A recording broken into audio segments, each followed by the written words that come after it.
Aujourd'hui, on s'entretient avec coach Reynaldo Sagesse, entraîneur-chef des Spartiates du Cégep du Vieux-Montréal. Coach, comment ça va? Ça va très bien, toi? Ça va bien, merci. Merci beaucoup d'avoir pris le temps de te joindre à nous aujourd'hui. C'est très apprécié. Ben, merci à toi d'avoir pris l'initiative de rentrer en contact avec moi, puis de discuter, d'avoir une discussion de football, puis parler de notre programme, parler de foot, parler d'un peu de tout.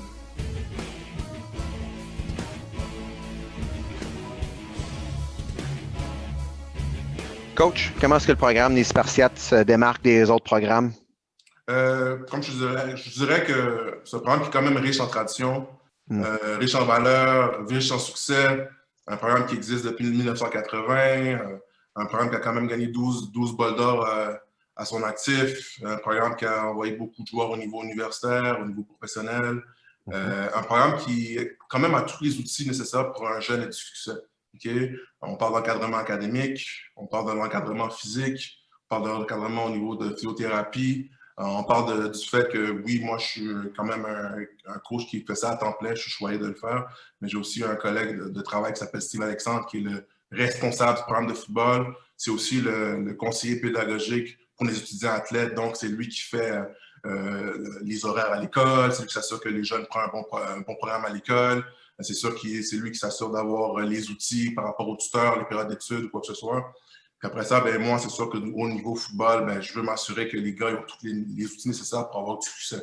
Donc, on parle de la musculation, on parle de la course, on parle de plein de différents éléments qui donnent du succès à des jeunes. Okay? Je pense que chaque cégep a ses forces et ses faiblesses. Moi, je trouve qu'une des forces qu'on a chez nous, c'est qu'on arrive à avoir des jeunes d'un peu partout. Que ce soit au niveau du privé, que ce soit au niveau du public, que ce soit des gars qui jouent au civil, que ce soit des gars qui viennent de la ville de Montréal, de la Rive-Sud, de la Rive-Nord, de Québec, d'Ottawa. Je pense que c'est une des beautés du Vieux-Montréal. Je pense qu'on essaie d'aller au-delà de regarder nos pipelines, là, qu'on dit, là, les écoles qui sont souvent très proches de nous, mais on a quand même l'embarras du choix parce qu'on est un programme qui a quand même connu beaucoup de succès à travers les années. Ce succès-là, je pense que c'est vraiment dû à cause que les jeunes décident de venir au Vieux pour apprendre puis se développer. Je pense que c'est une des choses que je veux m'assurer qu'on fasse au Vieux-Montréal, c'est qu'on développe nos jeunes. Je pense qu'on veut les développer autant au niveau de football, mais surtout académiquement, puis dans la vie aussi. Parce que je pense que le football va t'apprendre beaucoup de leçons de vie pour que ça fonctionne à ton niveau familial, au niveau de ton emploi, puis pour le reste des jours, tu vas apprendre ces valeurs-là. Je pense que n'importe quel coach qui a joué au foot, il comprend là, que souvent les jeunes qui font les bonnes choses, prennent les bonnes décisions, mais ça va être souvent les bons citoyens dans la vie. Fait que c'est un peu ce qui fait la différence. Je pense que c'est un peu ce que j'aime chez nous. Là. Puis encore une fois, c'est un peu facile pour moi d'en parler parce que j'ai fait partie de ce lot-là d'un gars qui a passé à travers le cheminement. C'est pour ça que quand je parle aux jeunes, je leur dis souvent que j'essaie pas de te vendre une auto, une maison. J'essaie juste de t'expliquer un peu c'est quoi le cheminement, ce que j'ai passé à travers de ça. Puis si tu veux avoir du succès dans ta vie, ben surtout te mettre dans l'environnement où il y a tous les éléments pour toi d'avoir du succès. Fait que c'est un peu comme ça qu'on fonctionne. Puis je pense que c'est la beauté de la chose au Montréal. Coach, on demande aux jeunes de faire leur sélection de cégep assez tôt. Je pense qu'on va pouvoir commencer à contacter les jeunes à partir de la mi-novembre. Les jeunes, là, lorsqu'il vient le temps de prendre une décision sur le bon cégep, à quoi ils doivent réfléchir pour être capable de la prendre, cette décision-là? Ben, c'est sûr que la première des choses, c'est le côté académique. Il ne faut pas que on sait que tout ce qui nous rassemble, c'est le football, mais c'est vraiment la première des choses, c'est le niveau académique. C'est quoi les éléments qui sont en place pour toi d'avoir du succès? Premièrement, est-ce que tu as le bon programme? Est-ce qu'au cégep que tu choisis, tu as ton programme qui est là? Deuxième des choses, c'est quoi les outils qui sont à ta disposition? C'est comme je l'ai dit plus tôt, je parlais de Steve Alexandre, qui est quand même un employé à temps plein, que sa job, sa fonction, c'est de s'occuper du dossier académique des étudiants athlètes. Okay? C'est un ancien coach de football, c'est un ancien joueur de football, c'est un gars qui comprend la réalité du jeune. Fait que quand il s'assoit avec toi à son bureau pour faire son horaire, il comprend c'est quoi les réalités que tu passes jour après jour. Okay? Fait que pour moi, c'est sûr et certain que la première des choses qu'un jeune doit penser, avant de penser le football, c'est au niveau académique. Est-ce que tu as les éléments pour avoir du succès? Okay? Il y a différents types de cégep. Il y a des cégeps en anglais, il y a des cégeps en français, il y a des cégeps au niveau privé. Mais à la fin de la journée, un cours d'économie, c'est un cours d'économie. Un cours de sciences, c'est un cours de sciences. Puis un cours de français, c'est un cours de français.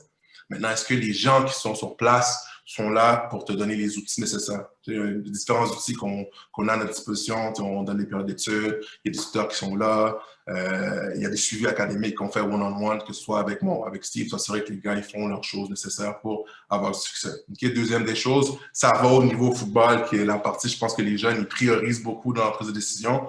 C'est s'assurer, est-ce que tu as un groupe d'entraîneurs ou un environnement dans lequel tu te sens à l'aise, un environnement dans lequel tu sens que tu vas te développer, dans un environnement dans lequel tu veux aussi évoluer, jouer, gagner, tout ce qui vient avec. Là. Et puis, est-ce que tu te sens à l'aise là-dedans? Est-ce que c'est des jeunes? Est-ce que c'est un groupe de jeunes dans lequel tu te sens à l'aise on and off the field? T'sais, oui, on parle du terrain, mais on sait à l'extérieur parce que on sait très bien que le football, c'est comme une petite famille. Hein? On se voit tous les jours, on pratique à tous les jours, on voyage tout le temps ensemble. J'aurais de la misère à comprendre un jeune qui vit dans une équipe s'il n'aime pas ça. Il faut que tu sois un jeune qui soit capable d'aimer l'environnement dans lequel qu'on a au Vieux-Montréal. Puis on sait qu'on est connu pour avoir une belle ambiance d'équipe au Vieux à travers les années parce que, justement, comme je l'ai dit plus tôt, on arrive à avoir des jeunes de peu partout. Fait que toi, tu arrives avec ta personnalité puis tu t'attaches au groupe de jeunes qu'on a. Moi, je ne demande jamais à un jeune de changer qui il est quand tu vis à Montréal. Reste toi-même, mais adhère les valeurs qu'on va t'inculper ici. On demande beaucoup, on demande de travailler très fort, on demande la compétition, de ne pas avoir froid aux yeux. C'est quelque chose que c'est une réalité dans laquelle que je sais qu'au Vieux-Montréal, il va falloir que tu passes à travers. Puis la raison pourquoi, c'est parce qu'au prochain niveau, parce que 98% des étudiants athlètes qui viennent au Vieux-Montréal veulent jouer au prochain niveau, que ce soit au niveau universitaire américain, que ce soit au niveau universitaire canadien, tu vas avoir de la compétition là-bas. Fait que mets-toi dans un environnement dans lequel qui va te forcer à justement faire les bonnes choses, prendre les bonnes décisions. Every day, on and off the field. Je pense que c'est un peu ça. Fait que, on prône le développement, on prône l'excellence, on prône la compétition, puis c'est ce qui fait qu'on est qui on est là. Coach, vous faites en première division, comme tu as mentionné tantôt. Vous avez terminé premier l'année passée, si je me souviens bien. Hein? Oui. Où est-ce que tu en es maintenant avec la progression de ton équipe vers la conquête d'un championnat? C'est sûr que comme je te l'ai dit, c'est quand même un programme qui a été riche en succès. C'est sûr que les dernières années, on a des bonnes saisons régulières. C'est juste que quand ça vient le temps des playoffs, on veut finir ça comme il faut. Je pense qu'encore une fois, on va être une équipe qui va être compétitive. On veut une équipe qui veut, c'est sûr, gagner le Ballon d'Or. Je pense qu'à chaque année, on est toujours dans le top tier de la Ligue. Mais on ne va pas se le cacher, la Ligue devient de plus en plus compétitive. Il y a des bonnes équipes. Puis ce qui est le fun, c'est que semaine après semaine, tu dois compétitionner pour te présenter à la game du vendredi ou samedi soir parce que les équipes sont prêtes à jouer. Puis il y a du bon talent ailleurs, que ce soit à Montréal, à Québec. Toutes les équipes sont quand même assez bonnes. Je dirais que c'est sûr et certain que pour nous, on vise le Ballon d'Or à chaque année. C'est sûr que ça varie parce que, bon, tu perds des joueurs, tu en amènes des nouveaux. Il y a des gars qui se développent à l'interne. Fait que c'est sûr que il va falloir que tu apprivoises ton équipe à travers le off-season training, à travers le camp d'entraînement au mois d'août, puis à travers le déroulement de la saison. Mais c'est sûr qu'à la fin de l'année, tu veux avoir une chance de compétitionner justement pour gagner cette dernière game-là puis gagner le Ballon d'Or. Donc, c'est sûr que pour nous, ça ne change pas. On n'est pas dans un mode de développement où est-ce qu'on veut juste faire les playoffs. On veut vraiment gagner le Ballon d'Or. Puis je pense que n'importe quelle équipe est en Division 1. Je pense que c'est ce qu'elle va viser aussi. Tu n'es pas en Division 1 pour juste jouer des games. Tu veux être en Division 1 pour développer ton équipe puis s'assurer d'avoir une chance de gagner le championnat à la fin de l'année. C'est comme ça qu'on bâtit notre équipe à chaque année. C'est qu'on sait c'est quoi le but ultime. Maintenant, c'est quoi le process puis how we're going to do it every day to make sure qu'on fait les bonnes choses pour avoir une chance à la fin de l'année. Puis après ça, il faut jouer la game. Justement, parlons-en des joueurs qui vont se joindre à ton équipe l'année prochaine. Quels sont tes besoins les plus importants pour ton équipe en 2021? C'est sûr que au football, là, tu veux toujours du talent. Tu veux toujours du talent, puis tu veux toujours le meilleur talent possible. Que ce soit à carrière, que ce soit à receveur, que ce soit à demi-défensif, que ce soit à secondaire, il y a toujours du besoin pour avoir du talent au football. C'est sûr que, bon, les joueurs de ligne, tout le monde va parler de joueurs de ligne parce que c'est le name of the game. Tout le monde va avoir les biggest O-line. Tout le monde va avoir des speed rushers pour être capable de rush le carrière. C'est sûr que les skills players, on en veut tout le temps. Je pense qu'on est connu pour avoir de bons skills players dans notre équipe, que ce soit les porteurs de ballon ou les receveurs. Je pense qu'on fait un très bon job de développer ces gars-là. On a deux bons carrières qui sont là, qui vont tomber à leur deuxième et troisième année. Donc, c'est sûr qu'on aimerait ça avoir un jeune qui soit là. Comme je l'ai dit, skills player, on va essayer d'en chercher le plus possible. Puis, mais vraiment, les joueurs de ligne, c'est ce qu'on cherche. Autant O-line que D-line, c'est ce qu'on cherche, c'est ce qu'on veut, c'est ce qu'on pense qui va bâtir la fondation de ton équipe. Après ça, tu te colles à ça un peu le talent que tu peux avoir. On essaie de trouver tout le temps entre, je dirais, entre 15 et 20 nouveaux joueurs, chaque unité de la balle. Après ça, ben, tu vas prendre les meilleurs joueurs possibles, tu vas faire avec ça. Là, mais on veut du talent partout. Je ne veux pas dire qu'il y en a un plus important que l'autre. Si tu es un bon joueur, tu es un gars qui est compétitif, tu es un gars qui veut développer, puis tu es un gars qui veut gagner, ben, je pense que tu fais un bon choix de prendre en considération. Donc, ceux qui vont choisir les Spartiates du Vieux-Montréal, à quoi ils peuvent s'attendre comme rôle à jouer à leur première année? Ben, en toute honnêteté, c'est quelque chose qu'on dit à chacun de nos jeunes qu'on recrute. Tu vas avoir tout le temps la chance de prouver que tu peux jouer sur le terrain. Okay? Que tu sois un gars qui a été connu au niveau secondaire ou au niveau midget, ou qu'un gars qui est inconnu, tu vas avoir les mêmes chances que le vétéran de deuxième ou troisième année. Quand on commence le camp d'entraînement, tout le monde a les mêmes reps, tout le monde est capable de. Tout le monde va montrer à travers les pratiques comment tu peux te développer dans l'équipe. Il y a des jeunes qui vont arriver ici qui vont jouer comme première année. Il y a d'autres gars qui vont arriver ici qui vont jouer au courant de l'année. Puis il y a d'autres gars qui vont juste ne pas jouer leur première année parce qu'ils sont juste pas prêts physiquement. Des fois, ça prend un an dans le programme pour pratiquer, d'avoir un off-season training où est-ce que tu vas t'entraîner, faire de la musculation, faire de la course, puis l'année d'après, ben, tu vas pouvoir jouer. Puis il y en a d'autres qui arrivent là parce que c'était des gars qui étaient déjà prêts à jouer parce qu'ils ont un bon bagage de football. Ils sont capables d'embarquer sur le terrain quand même assez rapidement pour nous aider à gagner des games de football. Mais pour un jeune du secondaire, il ne faut pas que tu penses parce que c'est un programme qui est reconnu, ce programme de top tier, que tu vas arriver là et tu ne vas pas jouer. C'est l'affaire la plus fausse possible que tu dois penser. Puis, au contraire, les jeunes qui décident de venir dans des programmes comme le nôtre, parce que la compétition ne leur font pas peur. Okay? Il ne faut pas que tu aies peur de la compétition. Au contraire, il faut que ça te donne quelque chose qui vient te chercher à l'intérieur. Dis, you know what, je pense que c'est un gars qui est assez bon pour jouer à ce niveau-là. Je pense que c'est un gars qui peut aider cette équipe-là. Je pense que c'est un gars qui veut faire partie de cette famille-là. Fait que j'y vais. Okay? Fait que pour une recrue, là, enlève-toi ça dans la tête, là, que ben parce que c'est une équipe de premier plan que je vais arriver là puis je n'aurai pas de chance de jouer. Qu'il y a un gars de troisième année devant toi, qu'il y a un gars de deuxième année devant toi, tout le monde va être fair and square, puis tout le monde va avoir les mêmes opportunités de montrer qu'il est capable de jouer. Après ça, la balle est dans ton camp, puis montre-nous que tu es capable de jouer parce qu'on te recrute, parce qu'on pense que tu es capable de nous aider. C'est un peu comme ça qu'on procède dans le recrutement. Coach, si on avait la chance de s'asseoir avec un groupe de secondaire 4 aujourd'hui, qu'est-ce que tu leur dirais qui est le plus important à retenir ou à savoir avant de rentrer en secondaire 5 l'année prochaine pour être prêt pour une bonne saison? De s'assurer de faire leur truc académique, s'assurer de savoir vers où ils veulent se diriger. Je pense que trop souvent, on est pris à juste penser foot. Comme je l'ai dit, la priorité pour ces jeunes-là, là, c'est le côté académique. Que ta carrière finit au secondaire, au cégep, à l'université, au professionnel, ta carrière, éventuellement, elle va finir.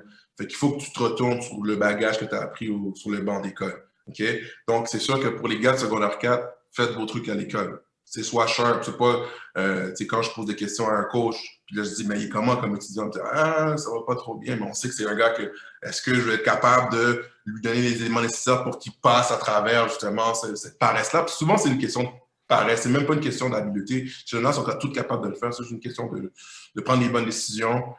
Mais pour ces gars-là de secondaire 4, assure-toi de faire toute l'école, développe-toi au niveau athlétique, okay? Amuse-toi, tu es encore en mode développement. Donc, fais de la musculation, fais de la course. Moi, je crois beaucoup aux multi-sport athletes. Fait que joue au football, joue au basket, joue au hockey, joue à n'importe quoi, joue au rugby, joue au baseball, I don't care, joue au soccer, fais ce que tu veux, mais les meilleurs athlètes, là, puis quand on regarde les matchs de la NFL, de la CFL, NCAA, les top athlètes, c'est les gars qui font plusieurs sports. Fait que tu es encore dans le principe de je veux me développer en tant qu'athlète. Des fois, on est trop dans le mode OK, on veut être spécifique, puis on veut juste faire du football, puis c'est juste ça qui existe. c'est vrai que c'est excellent d'avoir ça comme priorité, mais il y a d'autres éléments, puis il y a d'autres skills que tu peux développer en faisant d'autres sports. Fait que moi, je leur dirais beaucoup ça. Tu sais, puis après ça, ben, ton secondaire 4, amuse-toi. Amuse-toi, développe-toi, pose des questions, apprends la game de football. Si tu es capable de comprendre la notion de c'est quoi la game de football, ben, tu as une avance quand tu vas arriver au niveau collégial. On va comprendre que tu es bien coaché, tu comprends c'est quoi la game de football. Fait que moi, je te dirais, c'est ça au secondaire 4. Focus à l'école, développe-toi en tant qu'athlète, puis assure-toi de faire les bonnes choses au football pour être prêt au niveau collégial. Coach, ça fait une couple de semaines que vous êtes sur la plateforme de Nexus Sport. Qu'est-ce que tu penses des services, en fait, de l'avantage numéro 1? Honnêtement, là, c'est une question de visibilité, c'est une question de disponibilité d'information. C'est le fait d'avoir une plateforme qui rassemble beaucoup de jeunes, que des fois, oui, tu vas parler à un coach, un tel, mais des fois, tu ne vas pas en manquer à travers les branches. Mais ça, c'est facile d'accès. Les informations sont toutes sur Internet. C'est facile pour toi de savoir spécifiquement si tu recherches une position, je peux le trouver rapidement. Si tu cherches quelqu'un d'une certaine école, tu peux le trouver rapidement. Une certaine région, tu peux le trouver rapidement. Fait que je trouve que c'est quelque chose qui est vraiment bénéfique. C'est un outil de plus pour nous, les entraîneurs. Je pense qu'on essaie toujours d'avoir un peu un one-up sur les autres coachs. Mais je pense que ce qui est le fun là-dedans, c'est qu'on a tout accès à cette affaire-là. Puis je trouve que c'est bénéfique justement à notre recrutement parce que the name of the game is to win football, mais on sait très bien que ce qui va nous permettre de gagner des games de foot, c'est le talent. Fait que d'avoir un outil qui nous permet d'amener plus de talent dans notre équipe, ben c'est excellent. C'est excellent. Je dirais de continuer à persévérer à travers le moment qu'on vit présentement. On est très dans l'inconnu à cause de la pandémie de la COVID-19. Mais je te dirais de continuer à y croire. Tu sais, je pense qu'il y a beaucoup de jeunes qui se remettent en question, qui se posent beaucoup de questions par rapport à leur futur. Je vous dirais qu'éventuellement, ça va terminer, cette pandémie-là. Puis ceux qui ont pris avantage de se préparer pour ce qui s'en vient, ben, tu vas être prêt. Fais-toi confiance. Je pense que tu joues une game de football qui est bénéfique pour toi, autant physiquement que mentalement, puis qu'éventuellement, quand tu pourras recommencer, ben, tu vas exceller si tu prends les bonnes décisions dès maintenant. Okay? Puis je pense que de juste faire les bonnes choses, c'est ce qui va te permettre d'avoir du succès dans la vie. Nous, c'est sûr et certain qu'on va essayer de contacter le plus de jeunes possible pour essayer d'aider notre équipe de football. Mais en première des choses, c'est sûr que moi, ce que je regarde, c'est quel genre de jeune que tu es, quel genre de personne que tu es, quel genre de valeur que tu as. Do the right thing. Plus souvent, les gens qui font les bonnes choses ont les meilleurs résultats aussi. C'est un peu ça. Coach Ray, merci beaucoup pour ton temps aujourd'hui. Vraiment apprécié. Je te remercie. Merci de m'avoir permis de justement discuter avec toi.